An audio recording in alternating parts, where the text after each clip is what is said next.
Ladies and gentlemen, life doesn't always hand you easy roads.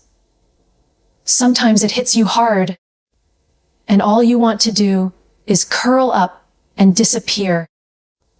But being mentally strong isn't about avoiding pain. It's about learning to live through it. It's about showing up for yourself. It's about showing up for yourself when things feel heavy, when the world feels unfair, and when your heart feels tired. Mental strength isn't perfection. It's persistence.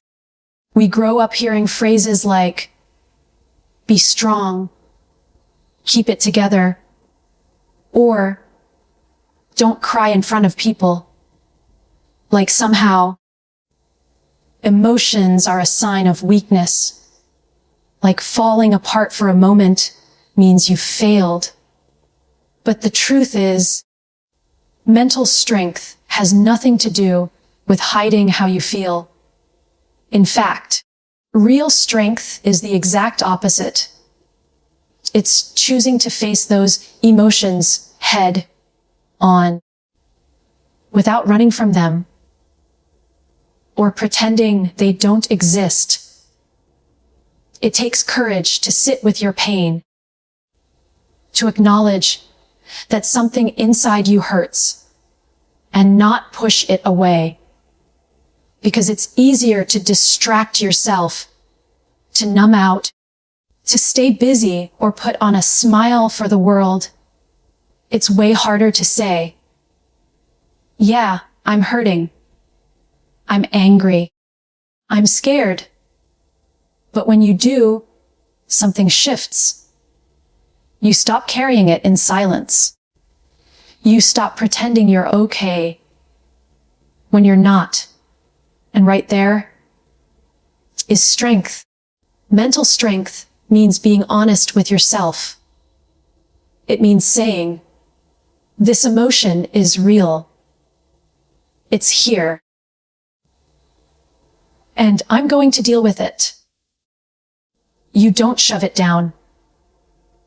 You don't shame yourself for feeling. You listen to it. You learn from it. And eventually, you begin to understand that emotions aren't the enemy. They're messengers. They're trying to show you something.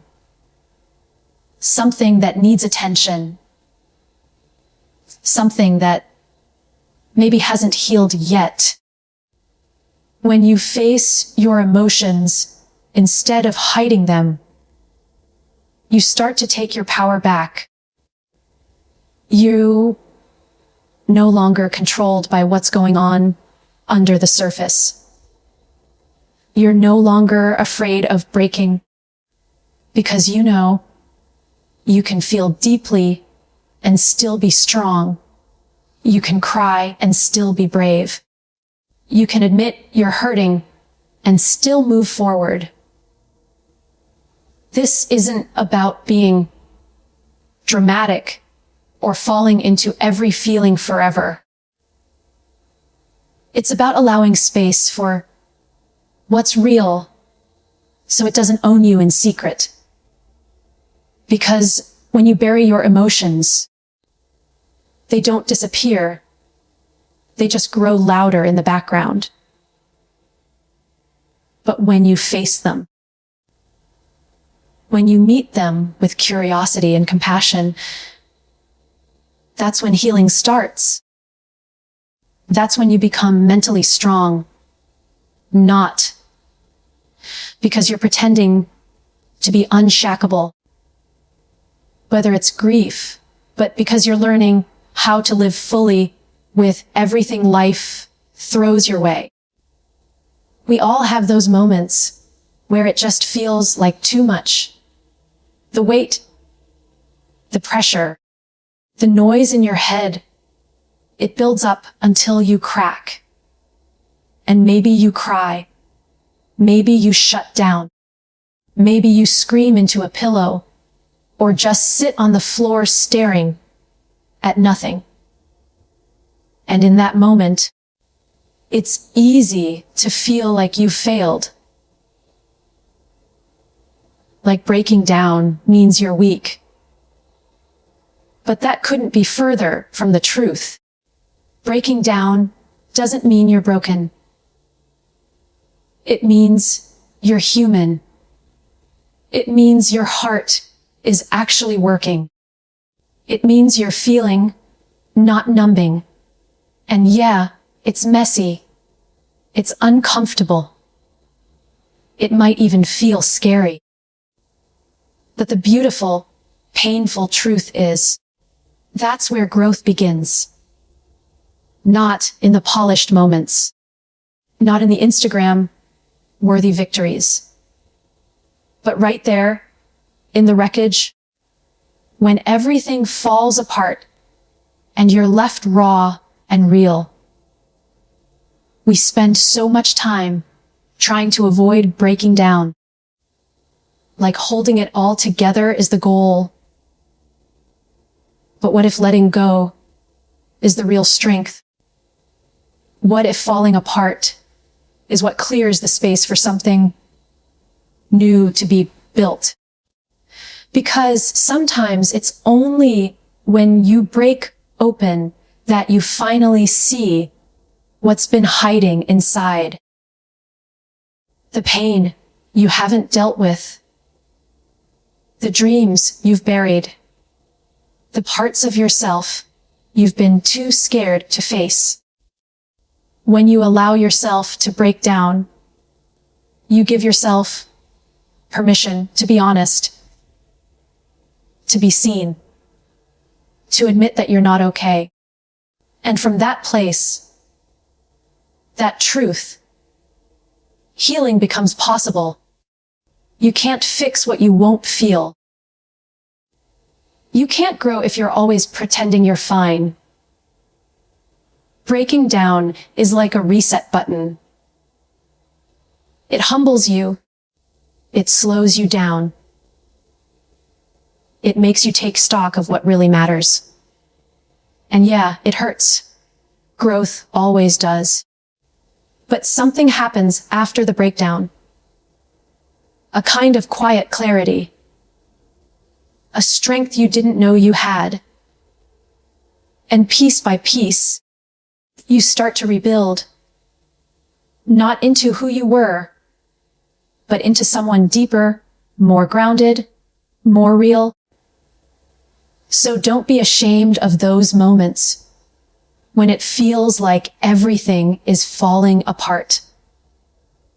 That's not weakness. That's the beginning of becoming. That's your soul stretching. That's life cracking you open so the light can get in. Some days, just opening your eyes feels like a victory. Some days, getting out of bed is the hardest thing in the world. And on those days, it's easy to feel like you're not doing enough, like you're falling behind. But here's the truth that nobody says loud enough. Every small step counts. Even breathing, even surviving, even just staying here. That's brave. We live in a world that's obsessed with big wins.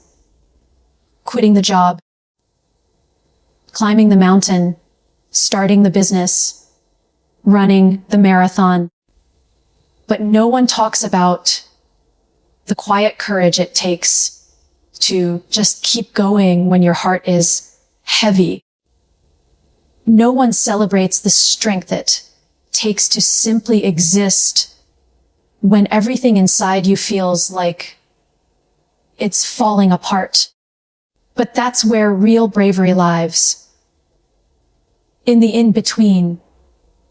In the tiny, invisible acts of effort that no one claps for. Like making your bed when you're depressed. Drinking water when your body feels like giving up. Texting someone back when all you want is to disappear. Those things are huge, even if they don't look like it.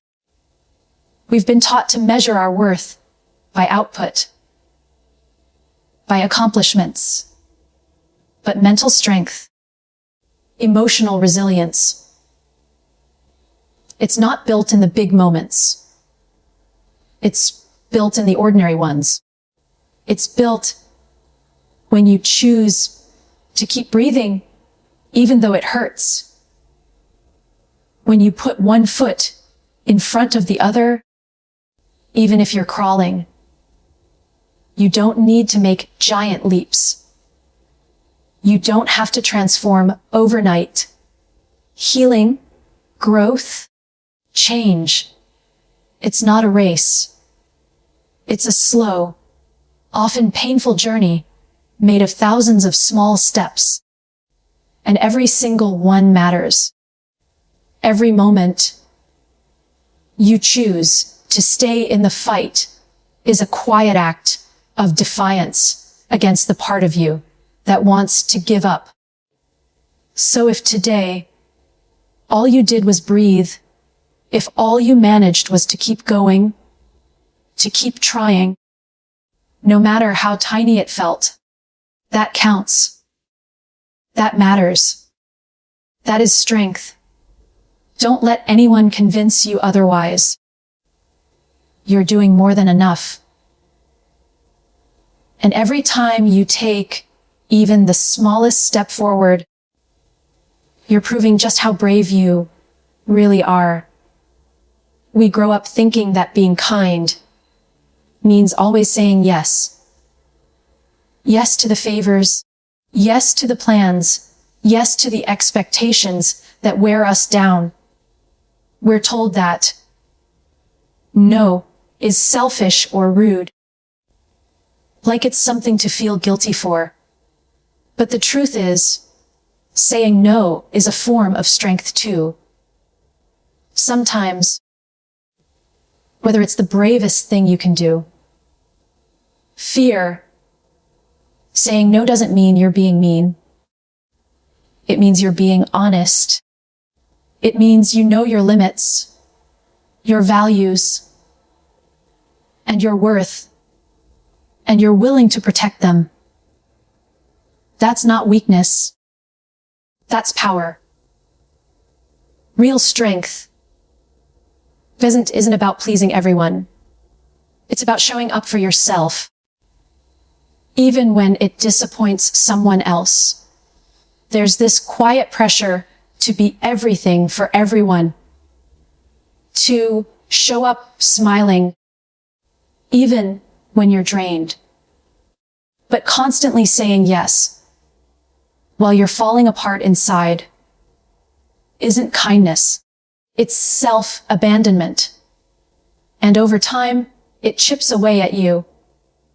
Your energy, your passion, your peace, it all starts to fade because you're pouring from an empty cup. Boundaries are not walls. They're bridges back to yourself. Saying no isn't closing the door on people. It's opening the door to your own well-being. It's saying, I matter too. And that doesn't make you cold or distant. It makes you whole. You weren't put here to stretch yourself thin so others can feel comfortable. You were meant to live fully. And that means honoring when something just doesn't feel right. Sometimes the hardest part of saying no is the fear.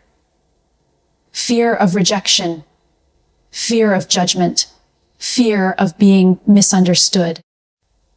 But here's the thing, people who truly care about you will respect your no. They'll see it as a sign of self-awareness, not selfishness. And the more you practice it, the stronger you become. Not just mentally, but emotionally. You start to trust your own voice. You stop second guessing your needs. So the next time you feel like you're about to say yes, just to keep the peace, take a breath, ask yourself what you need. And if the answer is no, say it. Say it kindly, say it firmly, say it with love. That one word can be a turning point.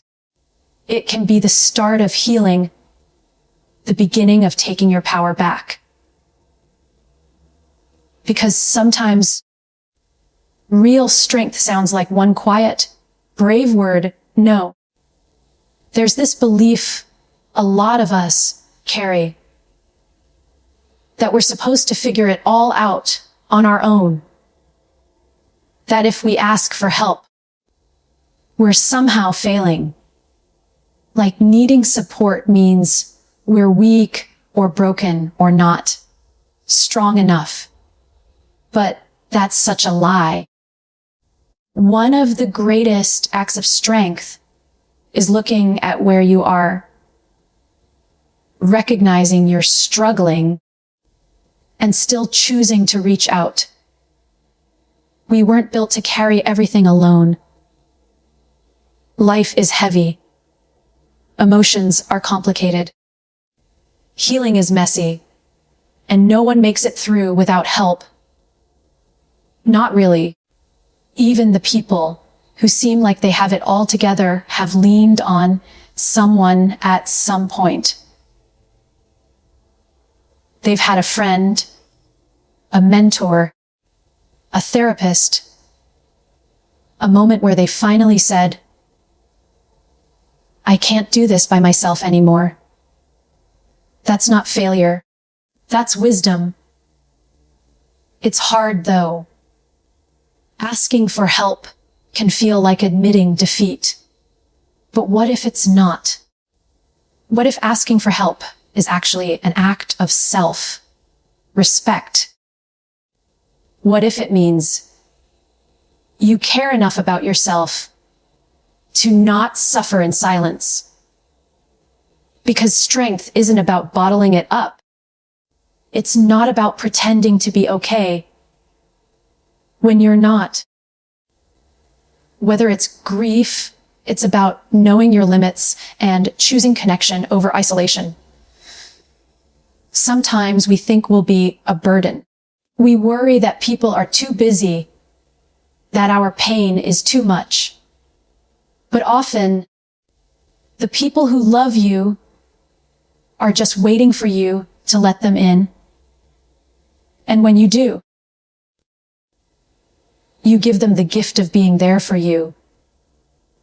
You allow real connection to happen. That's what we're all craving anyway. Real, honest, human connection. The kind that says, I see you. I hear you. You're not alone. There's something really powerful about being vulnerable. It opens the door to healing. It breaks the cycle of shame. And it reminds you that you're human, not superhuman. You don't have to wear a mask all the time. You don't have to be the strong one every second of every day. Sometimes strength looks like crying in someone's arms. Sometimes it sounds like saying, can we talk? Or, I need help.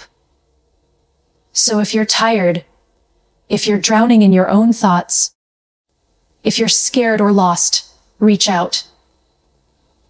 Not because you're weak, but because you're brave enough to want something better. Because healing isn't just about surviving. It's about letting others walk beside you while you do. Some days don't come with fireworks. There's no big win, no trophy, no round of applause. Some days are just about making it through. Getting out of bed facing the same thoughts, the same fears, the same weight in your chest. And you know what? You're still here. That alone is a victory. One that's often invisible to everyone else, but deeply meaningful to your soul. We've been taught that success looks loud, that strength looks like smiles and achievements and pushing forward without hesitation. But the quiet act of staying, that's its own kind of power. It's easy to keep going when things are good. But when life is hard, when your heart feels heavy, when everything in you wants to give up, and you stay anyway, that's resilience. That's strength.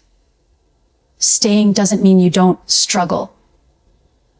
It means you've chosen, again and again, to breathe through the pain, to face another day, even when you don't feel ready.